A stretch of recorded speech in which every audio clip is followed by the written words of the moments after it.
radar systems, pilots had begun to pick up unidentified targets while conducting routine training missions. Doesn't the universe expand faster than the speed of light? I see a lot of people again spamming that it's impossible to travel faster, which, I mean, obviously current understanding would say so, yeah. But doesn't the universe...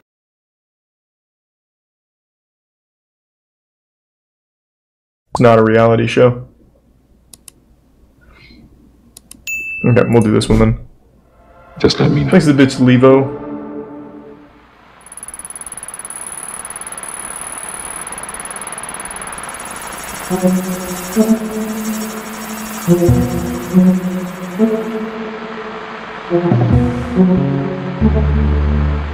Thanks to Tier 1 Ricky McKnight. Is this about the declassified UFO footage that the government released last year? In early 2007, this silent black and white video was uploaded by a user on a conspiracy and UFO-centric forum called Above Top Secret.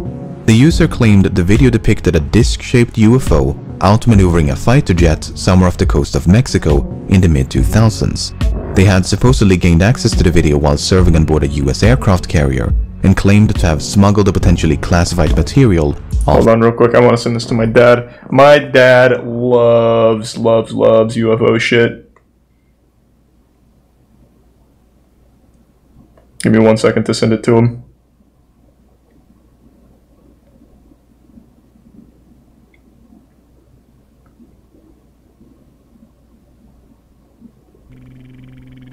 Okay, there we go. Thanks to the resub, Matt. Off the ship.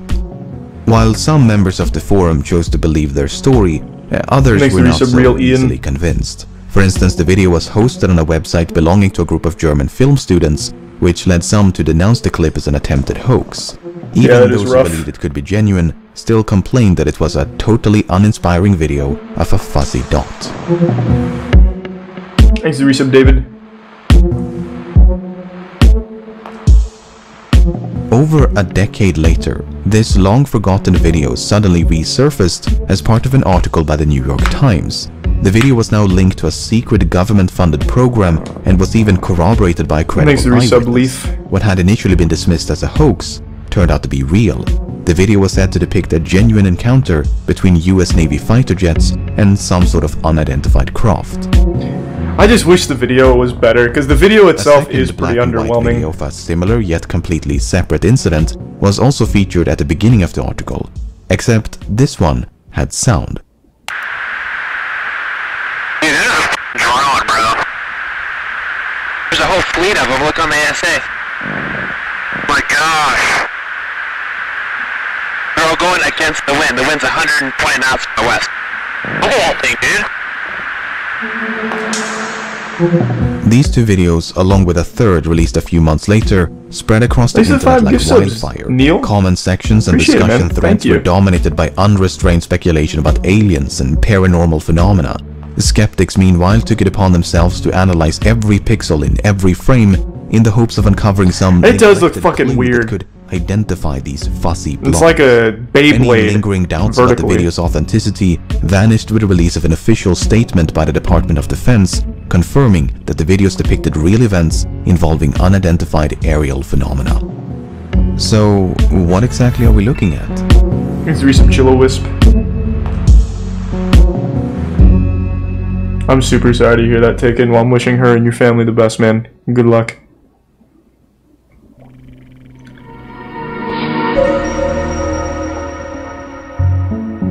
The first video was recorded off the northwestern coast of Mexico in late 2004. The story behind it has been recounted by more than a dozen naval officers, and it goes like this. 150 knots crosswind can make a plane go backwards. A naval strike group led by the aircraft carrier the USS Nimitz was conducting pre-deployment exercises about 100 kilometers southwest of San Diego.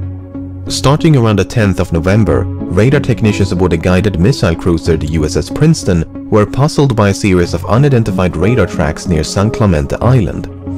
Thanks to the resub official. The tracks did not resemble any known aircraft and would sporadically appear in groups of 5 to 10 at a time. Suspecting a malfunction of some sort, the recently upgraded Spy 1 radar system was taken offline and recalibrated.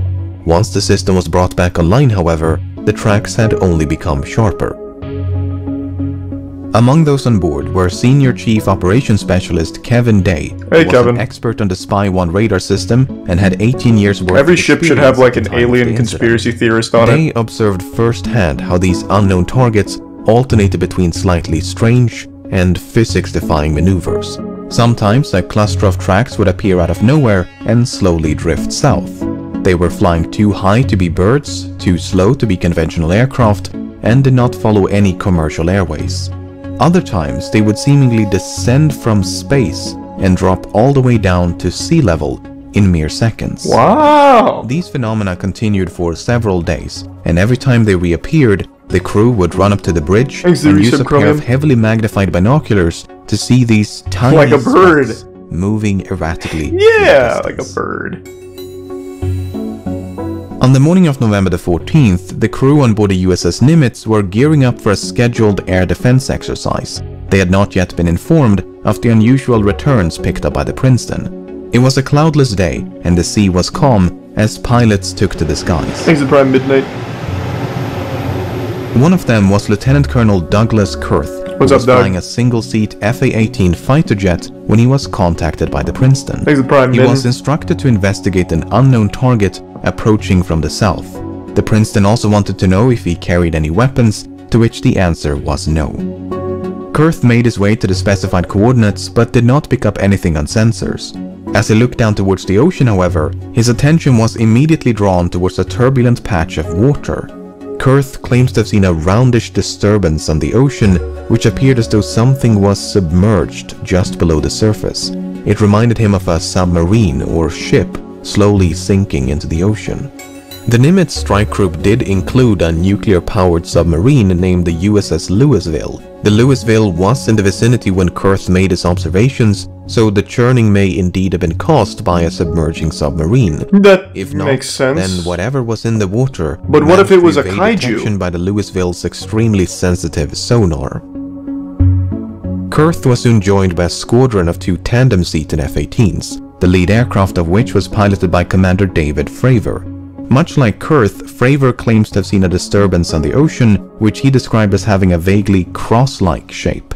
He thought it resembled a downed airliner. It was Jesus Christ in his space vessel. Larger than a submarine. While Kurth eventually circled back for the Nimitz, Fravor and his wingman decided. Then all of a sudden they looked on their lap, and there was a piece of toast their descent, with a beard a white and long hair, capsule-shaped craft moving erratically above the disturbance. At first, they thought it could be a helicopter, but there were no rotor blades. In fact, it was perfectly smooth. No markings, no exhaust, no protrusions of any kind.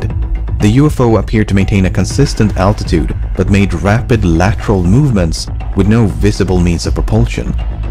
According to Fravor, it was a bit smaller than an F-18 and resembled a giant mint of Tic Tac.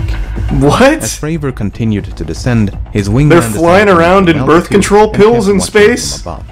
Flying in a spiraling downward motion, Fravor was getting closer and closer until suddenly the UFO realigned its axis and began to climb at an incredible rate of speed. Both of them were now flying in a circle. The UFO was coming up while the F-18 was going down. In an effort to close the distance between them, Fravor made a final aggressive turn before the UFO rapidly accelerated up to hypersonic speed and disappeared in a matter of seconds. Why don't planes have a fucking video camera on them? Perfectly calm. It'd be so much easier to verify these things if the fucking pilot just had a goddamn iPhone attached to it somewhere. And his wingman made it back to the Nimitz. They landed and ran into a different flight crew preparing to head back out. They told them what they do. Then why wasn't it turned on? Anything out of the ordinary. Soon thereafter, another tandem-seated F-18. Thanks for trying random stuff in the resub Owen and this Dime. Time, it was outfitted with an advanced targeting forward-looking infrared camera system. This at-clear pod is controlled by the weapons systems operator seated behind the pilot, and the backseater of this flight was Lieutenant Chad Underwood. A few minutes after departing the Nimitz, Underwood detected something on his radar. The unknown target was directly ahead, a few tens of kilometers. It's on that fucking infrared camera or whatever, and it looks like shit. The AC-130 cam. It's like shit. According to Underwood, it simply did not abide by the known laws of physics. At some point, Underwood managed to get a lock on the target with the at-flare camera, and this is when the much publicized video was recorded. See, it looks like dog shit. We see a UFO being tracked in infrared. Just show me a switches to fucking visible light, clear video, revealing an out-of-focus rounded mass in the distance. He then switches back to infrared and alternates between two different zoom levels on multiple occasions. Not much happens until the very end of the video, when the UFO suddenly disappears off to the left-hand side of the screen. As the target was too far away to be seen with the naked eye, neither Underwood nor his pilot ever made visual contact. The Princeton continued to detect anomalous radar tracks for at least 2 more days, and according to Senior Chief Day, they eventually disappeared near the Mexican island of Guadalupe.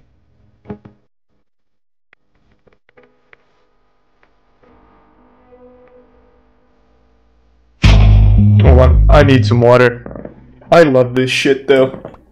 I've always had a big fascination with UFOs and aliens and all that. I'll be right back, and thanks to the Prime Big Nut. Let's hop back in.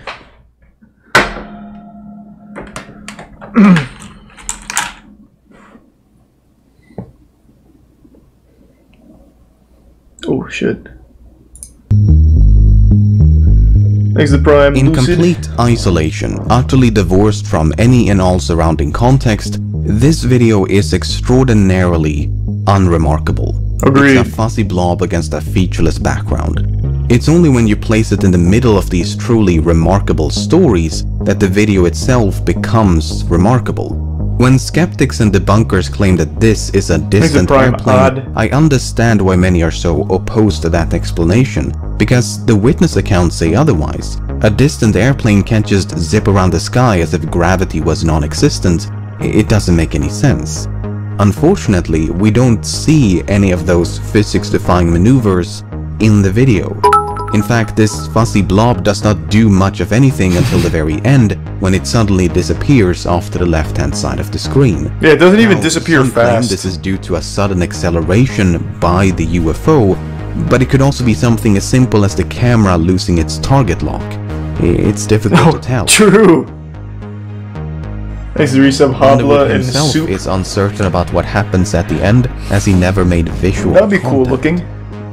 The witness accounts, meanwhile, are so extraordinary they are difficult to believe. If any regular person claimed to have seen a tic-tac-shaped UFO moving erratically in the sky, a few would listen. But when that same story is told by some of the most qualified observers on the planet, it makes you wonder. And it wasn't just 1 or 2, these UFOs were either seen or tracked by dozens of experienced aviators and sailors for nearly a week. They were seen from multiple vantage points and tracked by one of the most sophisticated radar systems in the world. To think that all of them are lying or all of them were deceived by some prosaic phenomena seems absurd. At the same time, there is no way to verify what they're saying. We have no choice but to take them at their word. We don't have the radar data, the radio communication logs, nor any corroborating evidence. Well, except for this pixel-deficient footage, I guess. Some of the witnesses claim there was actually a much longer and much higher resolution video than the one we see today. They claim to have seen this video on board the Princeton and that the shape of the UFO was perfectly clear as it violently maneuvered around the screen. What's interesting about this claim is that when the video was first leaked online back in 2007, the anonymous leaker claimed they had 4 different versions of the video in their possession. 2 of them were said to be shorter, but the 4th was said to be twice as long and supposedly showed more UFO movement. Unfortunately, this extended version has never seen the light of day. Until now. If the witnesses are to be I'll believed, release it if we get 200k viewers right now. On the evening of November the 14th, all the footage and data from these events were supposedly erased. Witnesses claim that 2 men arrived via helicopter who then collected the relevant data before having all the tapes and hard drives wiped clean. Witnesses from both the Nimitz and Princeton. Do you think if there was alien visits, insist that nothing like it had it ever really happened wouldn't before? leak? This has I understandably genuinely led to find that hard to speculations believe. of some I feel sort like of it'd have to cover-up, leak. that these sightings were that of top-secret military drones or aircraft. While the US military is undoubtedly experimenting with all kinds of cutting-edge technology, it is difficult to believe they possess gravity-defying, hypersonic flying tic tacs. If so, they would possess technology so far beyond anything known to the public, it would be akin to magic. And this was back in 2004. It has leaked, we just don't believe 2004 it. Was a no, I don't think that's... Yeah. But it was still aggressively 2004. Flat ball! From a disc to a ball right before your eyes. Catch it, flatten it, and let it fly! Flat ball! Flat ball was pretty cool. I don't know what to make of this story. After reading, watching, and listening to so many interviews with the people who were there, I'm left with a distinct impression that they're telling the truth. The video, on the other hand, does little to support their claims. Sure, this fuzzy blob may be unidentified, but it's not unexplainable.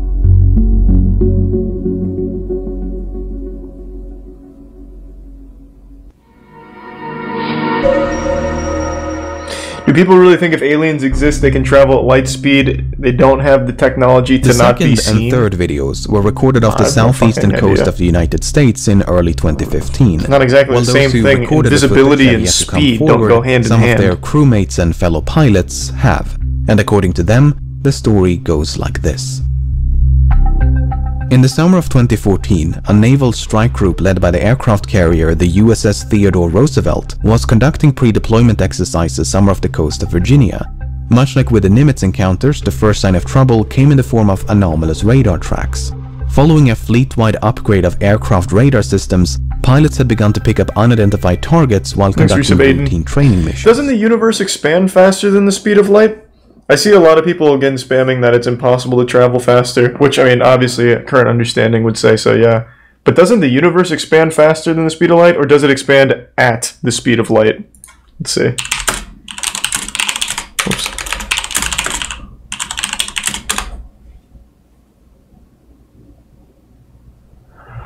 Okay.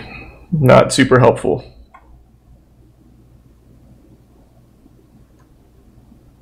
Let's ask this a little better.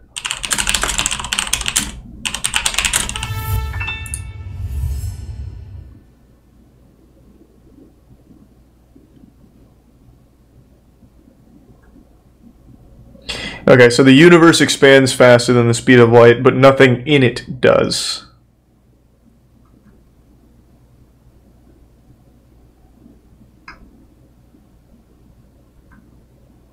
So what the fuck? How does... It's such a baffling concept. Very interesting.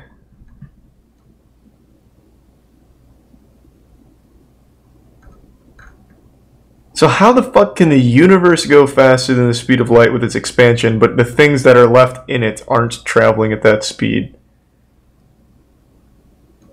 Yeah, if only Yahoo Answers could solve this for me.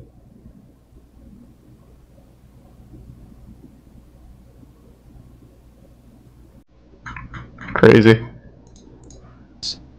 Exit Tier 1, the tracks Amelia. were initially dismissed as false positives, but their behavior was unlike anything they had seen before. True, gravity-defying maneuvers, hypersonic velocities, and other mystifying shenanigans. Attempts to intercept these UFOs were initially unsuccessful. Lieutenant Danny Acoin claims that on 2 separate occasions he tried, but failed to make visual contact. Then, one day, a squadron is said to have narrowly avoided a mid-air collision with one of these UFOs. The 2 jets had been flying in tandem no more than a few tens of meters apart when something flew right in between them. What was that, the box ghost? Was oddly described as a cube encased by a translucent sphere. What? Lieutenant Ryan Graves, who spoke to one of the pilots once they had landed, claims the experience had visibly spooked them. So much so, the squadron filed an official safety report. According to Graves, this was far from an isolated incident. These UFOs were allegedly seen by dozens of pilots for several months and could remain airborne for up to 12 hours at a time. Yet, despite growing concerns among the Roosevelt crew, training missions continued as if nothing was amiss. By early 2015, the Roosevelt strike group had made its way down to the coast of Florida, which is when the 2 now famous videos were recorded, both of which are said to be short clips taken from much longer and higher resolution footage. We don't know much about the circumstances as the officers involved. So this happened near Florida? But are we sure it wasn't just like a meth addict who made a homemade plane and all of the jerky movements are him crashing? There's a whole fleet of them. Look on the ASA. My gosh. They're all going against the wind. The wind's 120 knots from the west. Look at that thing, dude.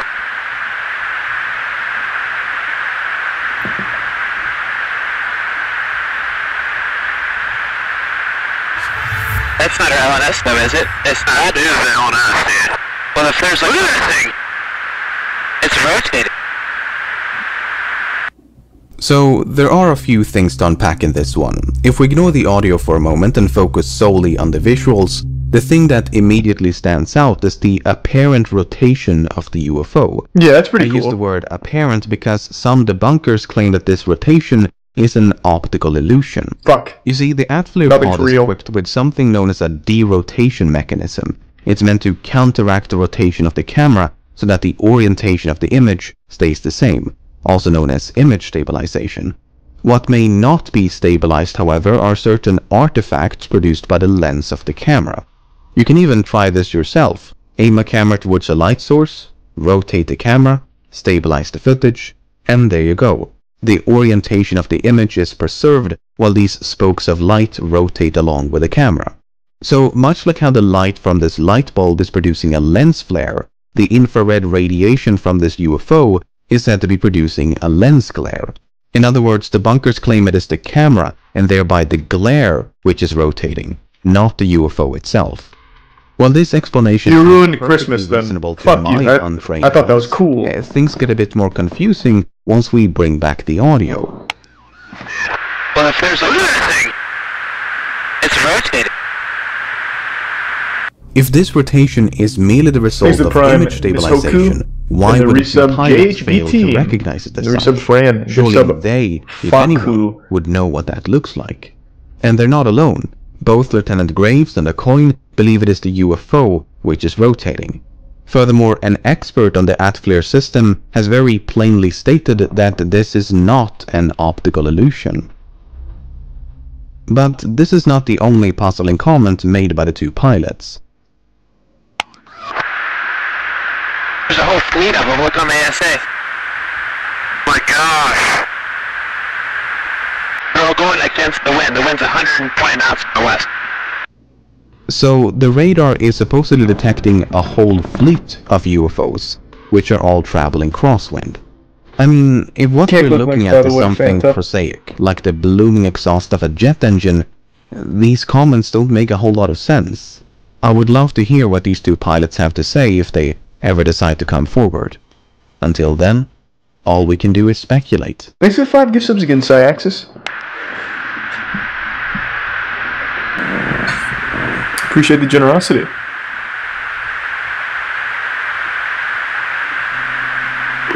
Nickel 6-1 Tango, Roger, over. Oh, got it! Woohoo! Roger, there's troubleshooting. Did you box moving target? No, I took an auto track. Oh, okay. Oh my gosh, dude. Wow, look at it fly! That's definitely a kid who just got his superpowers. That's like the first thing anyone that can fly would do. Interesting of the three. Once again, let's ignore the audio for a moment and focus solely on the visuals. Unlike the previous two, the UFO in this one is colder than its surroundings, so the ocean below is radiating more heat than whatever this is. It may look as though the UFO is traveling at high speed, but this is likely the result of parallax. In short, aircraft go fast, camera fixed on not so fast UFO appear to go fast. Interesting, Naruto. Some say the UFO is near sea level and therefore the parallax explanation doesn't work, but we can actually derive its altitude using the numbers on screen and find that that is not true. Everything seen in this video is consistent with a balloon or some sort of debris floating in the wind. The commentary by the pilots, however, does once again introduce a bit of confusion. I mean, it seems odd for the pilots to be so excited over something so mundane, but without hearing from the pilots themselves... Maybe the pilots are just fucking dumb. Like, you know, it's totally possible. We can fly a plane, but we're also kind of fucking dumb. We don't know what it looks like when a grocery bag gets picked up by a strong wind. You know, I can't rule it out. The person responsible for making these videos available to the public is a man named Lou Elizondo. Beginning in 2008, Elizondo was the head of a secret government-funded effort to investigate UFO sightings known as the Advanced Aerospace Threat Identification Program. By late 2017, however, Elizondo had grown so disillusioned with the government's lack of interest in the program's efforts that he decided to resign. In his resignation letter, Elizondo writes that certain individuals within the government are staunchly opposed to UFO research, that inflexible mindsets and political contention essentially prevented him from doing his job. He portrays the government as virtually unconcerned about an issue which he believes could pose a threat to national security, so much so that he felt it necessary to resign in protest. This seemingly uncaring attitude was also noted by witnesses of both the Nimitz and Roosevelt encounters. Once we were in the road and saw a diaper flying in the air, must have been that and just didn't stop flying. Completely unfazed by this video. That's probably what it was. On the day when it was captured, he supposedly looked at it for 5 seconds, then walked away without saying a word. Some of the senior officers on board the Nimitz and Princeton are said to have had an equally muted response. These are very bizarre reactions to potential airspace incursions. You'd think they'd want to make sure these UFOs are not some kind of threat. The near mid-air collision reported by one of the squadrons from Roosevelt seems especially concerning. Not really concerning, it was just, it had a mission. Many point to the severe stigma surrounding the topic of UFOs. Regardless of how inaccurate it may be, the term UFO has, for many, become synonymous with aliens. God damn right. So much so, the government now favors the term UAP, specifically to avoid this unwanted association. Whether sightings go unreported or uninvestigated, the argument is that people choose to look the other way because they're concerned about their reputation. No one wants to be seen as a nutcase and potentially lose out on a promotion. Makes the bits ash Others believe there could be something a bit more conniving at play, that no serious action is taken because a highly advanced and top-secret drone program is responsible for the sightings. Even some of the witnesses have entertained that possibility. For instance, Sean Cahill, who was the chief master at arms on board the Princeton, perceived the inaction of senior staff as a clear sign that the UFOs were known military assets. But as previously mentioned, it is difficult to believe such radical innovation could have taken place in absolute secrecy. We're talking about such advanced technology, it would barely make sense in a science fiction novel. Vehicles that can exceed the speed of sound without producing any sonic booms. Vehicles that can drop or climb to virtually any altitude in a matter of seconds. Vehicles that can violently change direction of travel as if inertia was a mere suggestion. None of that should be possible, yet dozens of trained observers claim they witnessed the impossible. The least uncomfortable solution, therefore, is to simply not believe them. Sure, the witnesses are credible, but they're not incontrovertible. Everything from optical illusions to faulty equipment could be used to cast doubt on their extraordinary tales. Vessel in the Prime and without any corroborating evidence, except for this nebulous footage, that is not a difficult task. As such, many government officials may not seem concerned because they genuinely believe there is nothing. I have an alien story. I'll tell it in a second. Not the one I told last time. Personally, I'm left feeling very conflicted. On the one hand, I find the witness accounts quite compelling. On the other, I find this grainy trilogy of dots in the sky somewhat underwhelming. Agreed. Sure, the videos are fascinating, but they're also far too ambiguous to provide any decisive answers. I highly recommend that you seek out and listen to some of the witness accounts so that you can Favorite monster truck? I'm not sure. The one that did a front flip. This is very much a developing situation. By the time you watch this video, chances are more information will have been released. Nope. According to Elizondo, the Nimitz and Roosevelt encounters are just the tip of the iceberg. Sightings by military personnel are said to be commonplace. It's just that we rarely hear about them. I can only hope that more evidence is released in the near future and that at least one video depicts something inexplicable. Something that is unidentified because it defies explanation. Yeah, Not because that'd be cool. it's too distant, too small, or otherwise too obscure. No, but something truly extraordinary. That's sweet, That's what I Buttercup. want to see. That was a cool video. So, like I said, my dad is super fucking into this alien shit, and I've told this story before, but a long time ago, my mom and dad were friends with a really high-ranking officer in the U.S. military, and the guy was fucking wild. So, I mean, the guy's real. Like, I even looked into him to make sure like they didn't just get scammed or something. So the guy, I won't drop his name for obvious reasons. He was like a really high-ranking military guy. It's hard to like explain the story without like fucking giving away the guy's info. He was like the head of a very big air base, and when he retired, dude got kind of big into the alcohol.